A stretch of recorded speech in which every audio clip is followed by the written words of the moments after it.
प्यारे दोस्तों, NAS practice set number third class 8 का हिंदी, गणित, विज्ञान, सामाजिक विज्ञान सबका देखेंगे। थर्ड के अलावा मैंने सेट नंबर 2, ठीक है, सेट नंबर 1, ठीक है, और आपका मॉक टेस्ट सेट नंबर 1, ये तीनों पेपर सॉल्व करके डाल दिया है। उनको ज़रूर देख लेना, काफ़ी इंपॉर्टेंट रहेंगे। तो यहाँ पर जो है पहले गद्यांश दिया गया, इस गद्यांश को पढ़ना है, उसके बाद में आंसर्स देने हैं। तो यहाँ पर जो गद्यांश है, ऊंचे ऊंचे पर्वत शिखरों के मध्य स्वयं को पाकर सुखद अनुभव होता है, लगता है कि हम भी प्रकृति के अंग हैं। इस तरह से ये पैसेज बड़ा मस्त दिया हुआ है। पर्वतों पर उगे हरे भरे पेड़, चारों ओर खामोशी, धूप छां खेलते बादल, सामने दूध से नहलाए बर्फीले सफ़ेद पर्वत। इस तरह से मज़े वाला मतलब ये दिया। इसको अगर पढ़ते हैं तो वाकई में आप जहाँ पे खड़े हो, मान लो किसी पहाड़ पर्वत पे ऐसी जगह पे जाते हो और वहाँ घूम रहे हो और वहाँ के चारों तरफ के दृश्य को अगर आप लिखना चाहो तो इसी तरह से आप लिखोगे। तो इस तरह का ये पैसेज दिया गया है। इसके पहले क्वेश्चन से स्टार्ट करते हैं। पहला क्वेश्चन पूछा गया है, इस गद्यांश के लिए उपयुक्त शीर्षक लिखना है। तो जैसा मैंने अभी भी आपको समझा ही रहा था, और वही चीज़ यहाँ पे शीर्षक होगा, पर्वतों की गोद में। आप गए हैं पर्वतों की गोद में और वहाँ के गोद से आप देख रहे हैं चारों तरफ की सुंदरताओं को और उसका वर्णन कर रहे हैं। गद्यांश में लेखक ऊंचे ऊंचे पर्वत शिखरों के मध्य स्वयं को पाकर कैसा अनुभव कर रहा है, तो बहुत ही वो सुखद अनुभव कर रहा है। ठीक है, इसके बाद आते हैं पर्वत से जुड़ी विशेषताएं जिनसे लेखक का मन शांत होता है। तो चारों ओर खामोशी है, धूप छांव का खेल हो रहा है, पर्वत पर हरे भरे जो है पेड़ हैं। तो ये सभी विकल्प सही हैं, डी ऑप्शन इसमें करेक्ट हो जाएगा। इसके बाद आते हैं हम चौथे क्वेश्चन पे। चौथा क्वेश्चन है, आकर्षित शब्द में कौन सा प्रत्यय है, तो इत प्रत्यय लगा हुआ, आकर्षित, इत।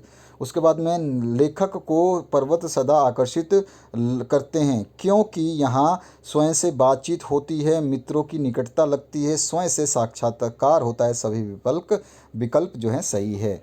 नीचे दिए गए कविता है, इसको हमें पढ़ना है। कठपुतली गुस्से से उबली, बोली यह धागे क्यों है मेरे पीछे आगे। इस तरह से ये बड़ी सी कविता दी है आपको, जैसे आपने कठपुतली का खेल देखा होगा उस तरह से। और ये कविता जो है कंप्लीट होते होते आपसे कुछ क्वेश्चंस पूछेगी, तो उन क्वेश्चंस के आंसर आपको देने हैं। तो ये कविता आप पढ़ लेना, वीडियो को पॉज करना, पहले कविता को पढ़ना, मैं आपके लिए आंसर्स बता रहा हूँ, उनको मैच कर लेना।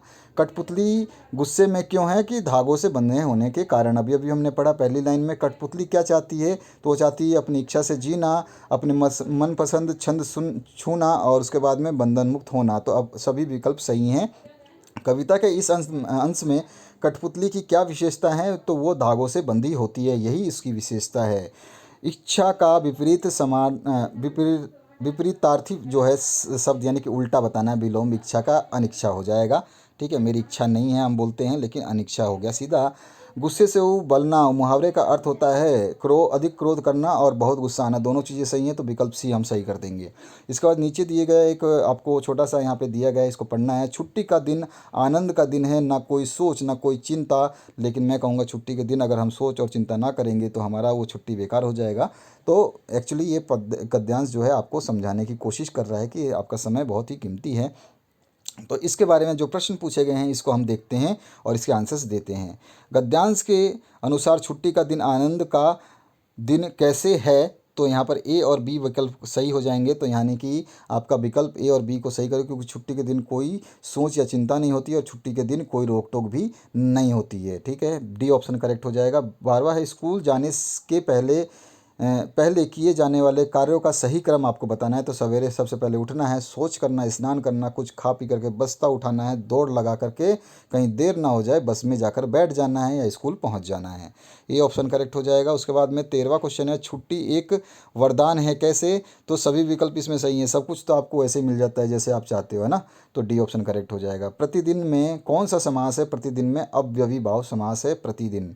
और अंश में आए शब्द दिन का पर्यायवाची, तो दिन का पर्यायवाची वाम होता है, वाम। ठीक है, उसमें दिया गया है। उसके बाद में नेक्स्ट जो क्वेश्चन है, 5/9 प्लस -8/9 का मान निम्नलिखित में से क्या होगा। तो 5/9 है, उसमें से माइनस करना है 8/9 को, तो एलसीएम आ जाएगा 9। और 5 में से अगर मैं 8 को घटाऊंगा तो -3/9, और 3/9 को काटूंगा तो 3 एकम 3, 3 3 9, तो -1/3 आ जाएगा। तो यहाँ पे कहीं आंसर बी ऑप्शन सही हो जाएगा। ठीक है, इसके बाद आते हैं 17 नंबर, निम्नलिखित में से किस संख्या का वर्ग विषम होगा? तो विषम संख्या का वर्ग विषम होगा, ऐसा कोई ज़रूरी नहीं है, लेकिन ध्यान रखना है आपको। ये आपका 13 नंबर है, 13 का जो वर्ग निकालोगे, 13 गुणा 13 करोगे तो 169 आएगा। ठीक है, ये विषम संख्या है, क्योंकि ये खुद से ये आपकी जो है विषम संख्या जो है ये 2 से डिवाइड नहीं होती है। ठीक है, आगे बढ़ते हैं नेक्स्ट क्वेश्चन की तरफ। अंडर रूट 1024 का मान आपको बताना है, तो 1024 का मान जो अंडर रूट में निकालोगे तो 32 आएगा, सी ऑप्शन करेक्ट हो जाएगा। इसके बाद में पूछा गया 8 का घन क्या होगा? तो 8 को 8 से फिर 8 से, यानी कि 8 का घन मतलब पूछा है तो 3 बार गुणा करते हैं तो 512 आ जाएगा। ठीक है, ये हो गया आपका सॉल्यूशन। आगे बढ़ते हैं 20 नंबर पे, यदि a बराबर -1 और b बराबर 2 है तो ए बी इंटू बी ए का मान क्या होगा? तो कुछ नहीं करना है यार, यहाँ पे भी ए बी आपस में गुणा है और यहाँ पे भी ए बी आपस में गुणा है, तो करना क्या है, दोनों को ए बी को गुणा कर देना है और उन दोनों को आपस में फिर से गुणा कर देना है, यानी कि -1 गुणा 2, तो -2 गुणा में -2 गुणा -1, यानी कि ए बी गुणा बी ए बराबर ही है, तो इधर भी -2 से -2 गुणा करोगे तो माइनस माइनस कट जाएगा और बचेगा क्या? 4, तो सी ऑप्शन करेक्ट हो जाएगा। अक्षर P और Q का मान होगा, इसमें आपको अक्षर P और Q का मान बताना है। जैसे कि P है तो यहाँ पर P+P+ QP दे रहा है, तो P को अगर हम देखेंगे 5 रखते हैं और Q को हम 1 रखते हैं तो QP आ जाएगा, यानी कि रख के देखिए 5 + 5 और आपका फिर से 5। ठीक है, तो आपका कितना आ जाएगा? 5 3 15, तो यहाँ पर Q है 1 और P है 5। ठीक है, आगे समझ में? 15 इसका आंसर हो गया। अब 2x2y बीजीय व्यंजक है, एक पदीय है, इसका एक ही पद है क्योंकि ये पूरा का पूरा एक ही पद में लिखा गया है, प्लस माइनस का चिन्ह नहीं लगा हुआ है। x² - 25 का गुणनखंड होगा, तो x² को यहीं छोड़ देंगे, तो x² बराबर हो गया 25। ठीक है, माइनस का है ना इधर 25, तो माइनस को बराबर के उधर ले जाते हैं तो प्लस का हो जाता है, तो x का स्क्वायर है, अगर स्क्वायर हटाएंगे तो इसका हो जाएगा अंडर रूट, स्क्वायर हटा देंगे और अंडर रूट 25 का कितना होता है? 5, और 5 का जो अंडर रूट वाली संख्या होती है प्लस में भी आती है माइनस में भी, तो प्लस का माइनस का 5 + -5 आएगा इसका आंसर, तो +-5 यानी कि x+5 और x-5 जो है इसका आंसर आ गया। सही है, ठीक है, इस तरह से हम इसको निकाल लेंगे। आगे बढ़ते हैं। 1 मीटर कपड़ा का मूल्य है 25.50 रुपये, 12.50 मीटर का मूल्य है, तो 1 मीटर का ये है तो इसको निकालना है, मल्टीप्लाई कर दीजिए तो आंसर आ जाएगा आपका 318.75 रुपये। 120 के कोण को अधिक कोण कहते हैं, जो भी हमारे कोण होते हैं 90 डिग्री से ऊपर वाले वो अधिक कोण कहलाते हैं, 90 डिग्री से छोटे वाले न्यून कोण कहलाते हैं, 90 डिग्री वाले समकोण कोण कहलाते हैं, और 90 डिग्री को प्राप्त करने के लिए जितना भी जोड़ा घटाया जाए वो पूरक कोण कहलाते हैं। घटाया तो नहीं जाता, जोड़ा ही जाता है। अनुपात ज्ञात करें 50 मिनट का 2 घंटे से, तो ये अनुपात करना है, तो यार 50 मिनट दिया है तो घंटे को भी मिनट बना लेंगे, तो 50 2 घंटे में कितने मिनट होंगे? 160 120। ठीक है, 0 से 0 कट गया, 5:12 इसका जो है आंसर आ जाएगा, तो बी ऑप्शन करेक्ट हो गया। आगे बढ़ते हैं 27 नंबर क्वेश्चन पे। दिन 3 घंटियाँ क्रम से 5 मिनट, 10 मिनट और 15 मिनट के अंतराल में बजती हैं, तीनों एक साथ कब बजेंगी? तो देखो 5 मिनट के बाद में ये बज रही है, 10 मिनट के बाद में ये बज रही है और 15 मिनट के बाद में ये बज रही है, तो टोटल जब ये देखेंगे तो हम यहाँ पे सबको जोड़ दें तो लगभग ये 30 मिनट हो रहा है, तो 30 मिनट के बाद में ये तीनों वापस बजेंगी साथ साथ। यदि दो संख्याओं का लघुत्तम समावर्त 28 है और उनका गुणनफल 56 है, तो उनका मस निकालना है, तो 56/28 कर देंगे। हमारा यही फॉर्मूला होता है कि गुणनफल जो होता है, गुणनफल आपका ऊपर आता है, उसके बटे में उसका लसम, गुणनफल बटे में लस वाला। ठीक है, तो गुणनफल कितना है? 56 है और लस कितना 28 है, तो 56/28 और 28 दूनी 56, 2 बार में कट गया, तो 2 इसका मस आ गया, हो गया आंसर। 29 नंबर, एक वर्ग की भुजा ज्ञात कीजिए जिसका परिमाप दे रखा है। ये रहा वर्ग, वर्ग मतलब चारों भुजाएं बराबर होती हैं, यानी कि ये ए है तो ये भी ए होगा, ये भी ए होगा, ये भी ए होगा, यानी कि 4a बराबर दे रखा है आपको 24, 24 दे रखा है आपको 4a, तो a बराबर हो जाएगा 24/4, तो 4×4 = 6 सेंटीमीटर इसका आंसर आ जाएगा। 30 नंबर जो क्वेश्चन है, गणित की 10 अंकों की परीक्षा में 30 विद्यार्थियों को निम्न अंक प्राप्त हुए हैं, तो आपको ये बताना है कि 5 या 5 से अधिक अंक प्राप्त करने वाले विद्यार्थियों की संख्या कितनी है। तो देखो भैया, 5 अंक से अधिक और 5 अंक प्राप्त करने वाले विद्यार्थियों को गिनोगे तो आपको बहुत मिल जाएंगे, टोटल गिनोगे तो 19 नंबर हैं इसमें। ठीक है, तो इसका आंसर क्या आ जाएगा 19। यहाँ पे ये देखो, आप आंकड़े को आराम से रख लेना, रोक लेना, और इसमें केवल 5 और 5 से अधिक वाले सारे को टिक कर दो, और टिक करने के बाद देखोगे तो 19 आ जाएंगे। उसके बाद आते हैं 31 नंबर क्वेश्चन पे। नीचे दिए गए कथन एवं कारण के आधार पर सही करना है। तो यहाँ पर जो है, जब आप जलमग्न क्षेत्रों में चलते हैं तो आप अपनी फुल पैंट के नीचे भाग को मोड़ कर उसकी लंबाई को कम कर देते हैं ताकि फुल पैंट नीचे से ना भीगे, ठीक है। और इस प्रकार के परिवर्तन को उत्क्रमित नहीं किया जा सकता। तो यहाँ पर ये क्या है, उत्क्रमित करने की आवश्यकता ही क्या है, तो हमारा केवल कथन सही है। इसके बाद 32 नंबर क्वेश्चन है, लंबाई की यथार्थ माप के लिए कई तरह के मीटर पैमाने का उपयोग करते हैं। कपड़ा मापने के लिए किस प्रकार के उपकरण का उपयोग करते हैं? तो ज्यामिति स्केल, मीटर स्केल और मीटर छड़। ये तो सारी की सारी चीज़ें, आप जाओगे दर्जी के बाद तो छड़ भी मिलता है। आप बड़े बड़े दुकानों पे साड़ी की शॉपिंग करने अपने मम्मी पापा के लिए गए होंगे, या फिर अपने पैंट शर्ट के लिए कपड़ा लेने गए होंगे, तो वो छड़ रखते हैं, उससे भी यूज़ करते हैं। ज्यामिति बहुत ही कम लोग यूज़ करते हैं, मीटर स्केल यूज़ करते हैं। तो सारे विकल्प सही हैं। 33 नंबर क्वेश्चन है, दिए गए विकल्पों में से विकल्प का सही चयन करना है। गाँव में बैलगाड़ी की लकड़ी के पहियों पर लोहे के रिम को कसने के लिए उसे गर्म करने पर जब वो खालिस्तान हो जाता है तो उस पर ठंडा पानी डाला जाता है, जिससे वो पहिया उस पर आसानी से कस जाए। तो उसके ऊपर वो क्या है, गर्म करने से कोई भी चीज़ फैलती है, ठीक है। तो आपका क्या आंसर हो जाएगा, फैलना। तो यहाँ पे ए ऑप्शन करेक्ट हो जाएगा। फैलना मतलब कि आप सिंपल से देख लो यार, एक रोटी बनाते हो आप, बस सिंपल सा मैं आपको एग्जांपल दे रहा हूँ। देखो वैज्ञानिक तर्क में तो सब कुछ फैलती है, गर्म करने पे हर हर चीज़ फैलती है।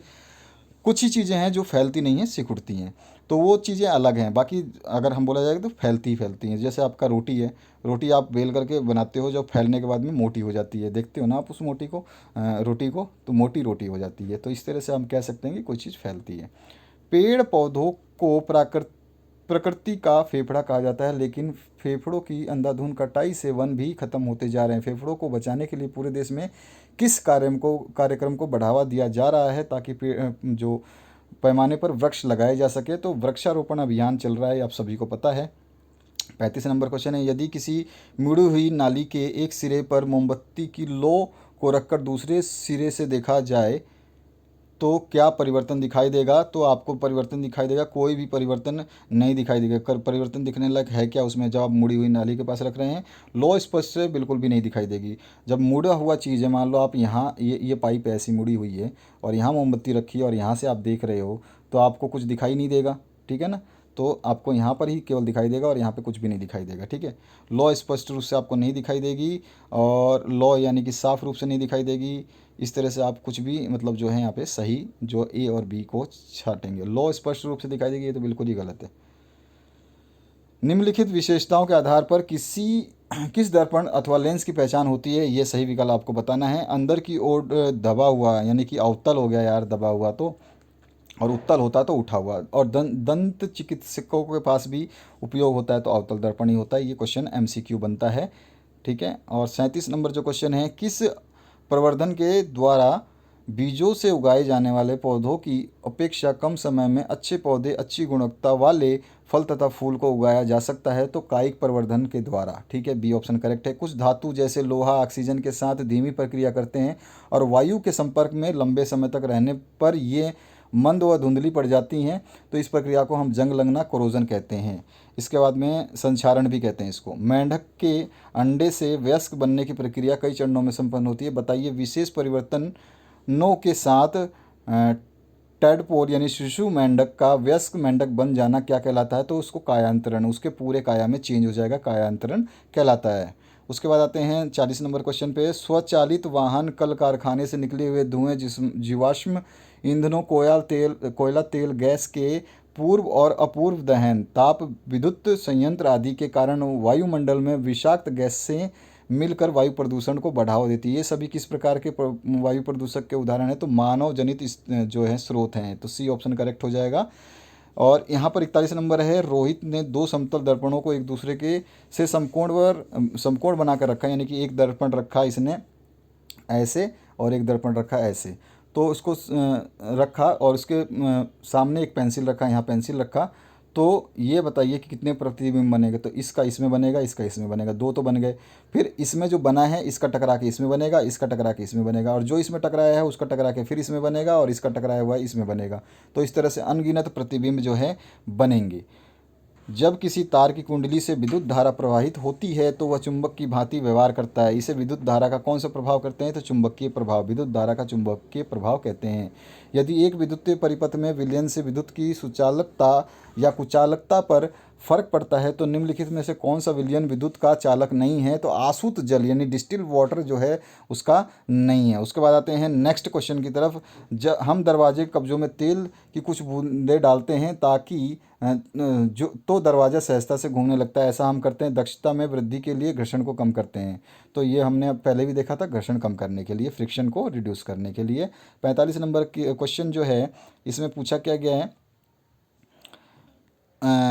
दिए गए कथनों के आधार पर सही विकल्प चयन। मानव में ध्वनि वाक यंत्र या ध्वनि बॉक्स के द्वारा उत्पन्न होती है। तो यार ये आपको बताना है सही है कि नहीं है। तो बिल्कुल सही है। आपने पढ़ा है कि नहीं पढ़ा है? वाक यंत्र बोलते हैं उसको, या ध्वनि बॉक्स बोलते हैं इंग्लिश में, या फिर साउंड बॉक्स, उसके द्वारा ही जो मैं बोल रहा हूँ आपको सुनाई दे रही है। और वाक यंत्र उत्तकों से बने दो परत होते हैं इन जिन्हें वाक तंतु कहा जाता है। ये भी सही है, वो दो उत्तकों से बनते हैं और वाक तंतु कहते हैं। वाक तंतु की लंबाई पुरुषों, महिलाओं और बच्चों में एक समान होती है? नहीं, ये सबकी अलग अलग होती है, इसीलिए हम सबकी आवाज़ अलग अलग होती है। सी ऑप्शन करेक्ट हो जाएगा। 46 नंबर जो है, ऋग्वेद काल में लोग युद्धों में विजय, पशुओं एवं पुत्रों की प्राप्ति के लिए यज्ञ करते थे। लोग इससे ईश्वर की उपासना का माध्यम मानते थे। तो कारण और कथन दोनों ही इसमें सही माना जाता है। ठीक है, ये ऑप्शन करेक्ट हो जाएगा। आपने भी देखा होगा महाभारत वगैरह। दिए गए चित्र में आधा भाग प्रकाश तथा आधा भाग अंधकार में दिखाई दे रहा है। इसमें प्रकाश तथा अंधकार को विभाजित करने वाली रेखा क्या कहलाती है? तो उसको हम बोलते हैं विषुवत रेखा, जिसकी वजह से दिन और रात होते हैं। उनके लिए रोना अच्छी बात नहीं। इस कथन में गौर कीजिए कि ये बताइए कि इस प्रकार के वाक्यों का इस्तेमाल किस प्रकार के भेद को दर्शाता है। तो इसमें लिंग जेंडर आधारित भेद है, यानी कि लड़कों को रोने की आदत जो है अच्छी नहीं है। लड़के रोते हुए अच्छे नहीं लगते। लड़कियां रोएंगी चलेगा, लेकिन लड़के रोते हुए अच्छे नहीं लगते हैं ना। तो क्या बोलते हैं हम लोग कि अरे क्यों लड़कियों की तरह रो रहा है। तो ये काम ही लड़कियों का रोने का है। ठीक है, अब आते हैं 49 पे। मजाक कर रहा हूँ, सीरियस मत हो जाना। लड़कियां कभी कमेंट में लिख दे कुछ। सही कथन का चयन करें। तो यहाँ पे सल्तनत कालीन स्थापत्य में भारतीय और ईरानी कला का दोनों का प्रयोग हुआ है। और दूसरा है ओडिशा में निर्मित मंदिर नागर शैली की है। उसके बाद में एतमाद उद दौला के मकबरा में पित्रादुरा का प्रयोग किया गया है। तो इसमें देखिए क्वेश्चन नंबर जो आपका ये है, इसमें कथन सही पूछा गया है। तो सही कथन में तो पहला वाला आपका मिस्टेक है, ये तो है ही नहीं। तो आपका कथन नंबर 2 और 3 सही है। तो यहाँ पर सी ऑप्शन करेक्ट हो जाएगा। इसके बाद 50 नंबर जो क्वेश्चन है, मानचित्र में दर्शाया गया मध्यकालीन भारत का एक प्रमुख पतन नगर था, उस नगर का नाम बताना है। तो इस नगर का नाम देखिए, यहाँ पर इसकी बात कर रहा है ये बावरा। तो मसूलीपट्टनम, ये विशाखापट्टनम है ना, यहीं पर है। आप देखोगे तो मानचित्र उठा के देख लेना, और बस उसी के जैसा नाम है, ध्यान रखना है आपको। ये ऑप्शन करेक्ट हो जाएगा। 51 नंबर है, विधान परिषद का सदस्य बनने के लिए निम्नलिखित में से कौन सी योग्यता आवश्यक नहीं है? तो दो चीज़ें आवश्यक नहीं है। एक तो आपका जो वायु सीमा की कोई आवश्यकता नहीं है। विधान परिषद का सदस्य बनने के लिए निम्न में से कौन सी योग्यता आवश्यक नहीं है? योग्यता की बात हो रही है। और वो पागल या दिवालिया ना हो, ये दोनों की आवश्यकता जो है। और भारत का नागरिक होना चाहिए, ये भी होना चाहिए। आयु की सीमा की आवश्यकता, और इनके सदस्यों का उच्च योग्यताधारी होना आवश्यक है। तो ये भी नहीं है। ठीक है, तो यहाँ पे आपका क्वेश्चन जो है वह पागल या दिवालिया ना हो। ठीक है, तभी जाके वो जो है क्या विधानसभा परिषद का सदस्य बनने लायक है। और उसकी जो है आयु सीमा को भी हम नहीं देते हैं। अगर मतलब वो आयु सीमा का मतलब है कि एडल्ट होना चाहिए, 18 वर्ष से ऊपर होना चाहिए। तो आयु सीमा की कोई आवश्यकता नहीं पड़ेगी। तो जो क्वेश्चन ऑप्शन नंबर 2 और 3 उसको सही करेंगे, बी ऑप्शन करेक्ट हो जाएगा। 42 है, एक किसान ने धान की फसल पर 4,000 रुपये खर्च करके 5,000 रुपये में मंडी में बेच दिया। वही धान दुकानदार ने मंडी से 6,000 रुपये में खरीद कर ग्राहक को 8,000 रुपये में बेच दिया। निम्नलिखित में से कौन सा कथन सही है? फसल खेत से किसान, किसान से मंडी, मंडी से दुकानदार और दुकानदार से ग्राहक तक पहुंचा। ठीक है, तो ये है इसकी सीक्वेंस। जो आज हमारे पास हर सामान जो पहुंचता है वो इसी रूप में पहुंचता है। इसके बाद आते हैं 53 नंबर पे। 53 नंबर में, अमेजन बेसिन की जलवायु गर्म एवं आर्द्र है, तो गंगा ब्रह्मपुत्र बेसिन की जलवायु कैसी होगी? तो मानसूनी जलवायु होती है। ठीक है, सी ऑप्शन करेक्ट हो जाएगा। 54 नंबर, इस आपके राज्य में एक ऐसे सामाजिक वर्ग के कुछ राजनीतिक मुद्दे हैं, अगर आप उन सामाजिक वर्ग का नेतृत्व करने वाले सदस्य में से हैं तो आप अपने मुद्दे को प्राप्त करने के लिए कौन सा तरीका अपनाएंगे। तो हम जो भी तरीका अपनाएंगे वो सारे के सारे संविधान द्वारा स्वीकृत हों वही तरीका अपन अपनाएंगे। 55 नंबर जो क्वेश्चन है, सती प्रथा को दूर करने का श्रेय जो है लॉर्ड विलियम बेंटिक को जाता है। ठीक है, ये ध्यान रखना है आपको। इसके बाद आते हैं नेक्स्ट क्वेश्चन पे। परिच्छेद दे रखा है, इंग्लैंड में बने सूती कपड़े 19वीं सदी की शुरुआत तक भारतीय कपड़ों को अमेरिका, यूरोप और अफ्रीका के परंपरागत बाजारों से बाहर कर दिया था। इसके बाद में हम इसका क्वेश्चन पढ़ते हैं, परिच्छेद पढ़ लेना आप। ब्रिटेन के बाजारों में भारतीय कपड़ों के स्थान पर ब्रिटेन में बने सूती कपड़ों ने ले ली। इस का भारतीय कपड़ा उद्योग पर क्या प्रभाव पड़ा। तो भारतीय उद्योगों को क्षति पहुंचने लगा और भारतीय उद्योगों का पतन हुआ। तो ए और बी दोनों सही हैं, उपरोक्त दोनों कथन को हम सही बताएंगे, सी ऑप्शन करेक्ट हो जाएगा। 57 नंबर जो क्वेश्चन है, एक अच्छे यूरोपीय पुस्तकालय का केवल एक खाना ही भारत और अरब के समूचे अरबी साहित्य के बराबर है। यह किसके द्वारा कहा गया था। तो थॉमस बेबिन गटन मेकाले के द्वारा कहा गया था। सी ऑप्शन इसमें करेक्ट हो जाएगा। अब इसके बाद में हम क्योंकि ये अच्छे यूरोपीय पुस्तकालय में आप जाओगे तो वाकई में वहाँ पर एक छोटा सा खाना जो भारत और अरब के समूचे अरबी साहित्य के बराबर हो जाता है। वहाँ के पुस्तकालय वहाँ पे रखते हैं, संग्रह है वहाँ पर। 58 नंबर है, तभी तो हमारे जो ज़्यादातर जो नाम ड्राइव होते हैं तो यूनानी शब्द से और यूरोपियन शब्दों से ड्राइव होते हैं। किसी होटल में महिला और पुरुष दोनों ही कार्य करते हैं, लेकिन महिलाओं को कम वेतन मिलता है और पुरुष को अधिक। इस स्थिति में भारतीय संविधान के कौन से मौलिक अधिकार का हनन हो रहा है। तो यहाँ पे होता है समानता का अधिकार का हनन। जहाँ पे बोला जाता है कि स्त्री पुरुष समान है, वहीं वेतनों की हम बात करें तो अलग अलग है, लेकिन वहाँ पर एक और चीज़ देखी जाती है कि योग्यता जो है वो उस पर भी आधारित होता है, लेकिन हम इस क्वेश्चन के हिसाब से समानता का अधिकार बोलेंगे। 59 है, संसाधन संरक्षण शास्त्र क्या है। तो संसाधनों का विवेकपूर्ण उपयोग, यानी कि बहुत ही धैर्य से और समझदारी से उपयोग करना, यही संरक्षण हो सकता है। और 60वां क्वेश्चन जो है, निम्नलिखित भौगोलिक दशा किस फसल के लिए आदर्श है, जिसमें आर्द्र नमी युक्त जलवायु, 24 डिग्री का सेल्सियस का तापमान और 60 से 100 सेंटीमीटर वर्षा और काली और जलोढ़ मिट्टी, ये बहुत ज़्यादा खतरनाक है ना, और 210 पाला रहित दिन और तेज चमकीली धूप, हमारी कपास उग जाएगी भैया। तो सी ऑप्शन करेक्ट हो जाता है। तो इस तरह से मैंने बता दिया आपको सेट 1, सेट 2, सेट 3 का पूरा आंसर, मॉक टेस्ट का भी आंसर। 4 पेपर आपके डाले हैं। NAS परीक्षा के लिए तैयार हो जाइए, इन सभी पेपर्स को रटिए, पढ़िए, याद कीजिए। बहुत सारे क्वेश्चंस आपको देखने को मिलेंगे। बोर्ड इतने जारी कर रहा है, बोर्ड काफ़ी मेहनत कर रहा है आपके लिए। और आपके जो मॉडल पेपर्स हैं वो आज मैं डालने वाला हूँ, उनके लिए तैयार हो जाइए। नवंबर दिसंबर एग्ज़ाम के लिए पूरे के पूरे प्रिपेयर हो जाइए। तो मैंने अभी मैट्रिक के और 12वीं के पेपर, मॉडल पेपर आ रहे हैं, उनको डाल रहा हूँ। उसके बाद में 9वीं और 8वीं के पेपर आ रहे हैं और 11वीं के पेपर आ रहे हैं, उनको भी डालूंगा। तो बढ़ने रहिए इस चैनल के साथ में, मौज कीजिए और पढ़ते रहिए। Thank you very much, have a good day.